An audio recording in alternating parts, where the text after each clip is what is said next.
السلام علیکم ناظرین، عامر میاں اور اس کو موجودہ ہفتہ 4 تا 10 مئی 2015 کا احوال بتانے کے لیے دوسرے حصے میں آپ کے سامنے حاضر ہیں، اور اس حصے کی ابتدا کریں گے ہم برج سرطان سے، کینسر، موجودہ ہفتے کا عمومی جائزہ۔ آپ کا حاکم ستارہ قمر 1 مئی کو مشتری سے تجدید بنائے گا، جس کی وجہ سے آپ کی خود اعتمادی بڑھے گی، جو کہ آپ کی سوچ کو مثبت اور تعمیری رکھ پائے گی، اور یہی سلسلہ جو ہے، یہی اثرات جو ہیں یہ آگے بڑھ کے 5 مئی تک چلے جائیں گے، جب آپ کو قمر اور زحل جو ہے وہ قرآن کے باعث آپ کو دوسروں کے ساتھ وابستہ جو امیدیں تھوڑا سا ان میں کمی آئے گی، مشکل پیش آئے گی، توقعات پوری نہیں ہوں گی، جذباتی طور پہ آپ ایکسائٹیڈ ہوں گے، ڈیفینیٹ پرجوش بھی ہو سکتے ہیں، ایکسائٹمنٹ میں ایگریشن بھی آ سکتی ہے، غصہ بھی ہو سکتا ہے۔ تو ایسے میں آپ کو اپنے جذبات پر کنٹرول رکھنا ہے، اور اپنے جذبات کی عکاسی یعنی اپنے جذبات، اپنے آپ کو ایکسپلور کرنا جو ہے وہ سر محفل نہیں کرنا، اپنے آپ کو چھپانا ہے، دوسروں کے سامنے اپنا بھرم قائم رکھنا ہے۔ یہ ساری بات کا لب لباب یہ تھا کہ آپ کو اپنے جذبات پر قابو رکھنا ہوگا۔ 10 مئی کو قمر زحل تسدیس کی وجہ سے دوسروں کی باتوں کو اپنی سوچوں کا محور نہیں بنائیے گا، بلکہ خود ہی ساری سے اٹ سیلف جو آپ فیصلے کریں گے اپنے آپ کو سنبھال کے، اور اس کے لیے کوششیں کریں گے، تو حالات کو اپنی گرفت میں لانے کی کوشش کیجیے گا، یقیناً اس میں آپ کامیاب ٹھہریں گے۔ موجودہ ہفتے کا تفصیلی جائزہ۔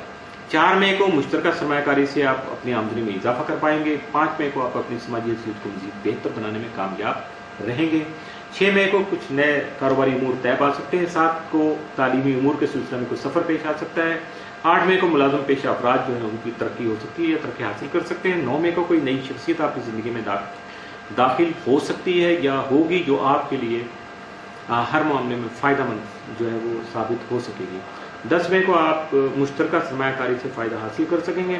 موجودہ ہفتے میں ممکنہ طور پر آپ کے لیے سعد اثرات کے جو حامل دن ہیں وہ 5، 9 اور 10 مئی، جبکہ منفی اثرات کا حامل دن موجودہ ہفتے میں آپ کے لیے کوئی نہیں۔ برج اسد لیو، موجودہ ہفتے کا عمومی جائزہ۔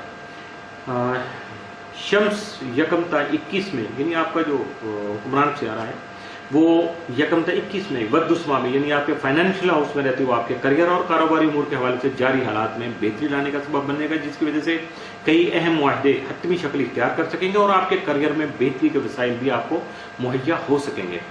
4 اور 5 میں کوئی شمس مشتری تربیت کے باعث کام کی زیادتی اور مختلف آراء یعنی لوگوں کے خیالات ہوں گے وہ آپ تک پہنچیں گے، تجربہ کار لوگوں کی باتیں بھی آپ تک پہنچیں گی، جس کی وجہ سے حقیقت حال جو ہے وہ بہت کھل کر آپ کے سامنے آئے گی۔ آپ کو اصل بات کا پتہ چلے گا کہ آپ کے ساتھ پلس مائنس کیا ہو رہا ہے، بہتری ہو رہی ہے تو کیا ہے، کس طرح سے ہو رہی ہے، اور اگر ابھی تک کوئی رکاوٹ آ رہی ہے، کوئی پرابلم آ رہی ہے تو وہ کیا ہے، اس کو آپ بہتر طور پر جان پائیں گے، اور اویئرنیس جب ملے گی تو یقیناً آپ خاص سے پیسفل ہو جائیں گے۔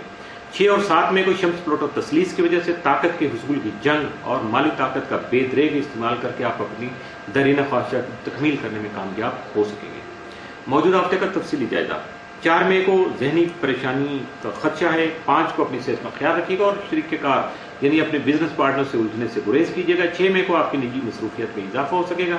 7 مئی کو شریک حیات سے تعاون کرنے کی کوشش کیجیے گا، اپنے لائف پارٹنر کو ڈسٹرب نہیں کیجیے گا بلکہ ان کے ساتھ کمپرومائز کرنے کی کوشش کیجیے گا۔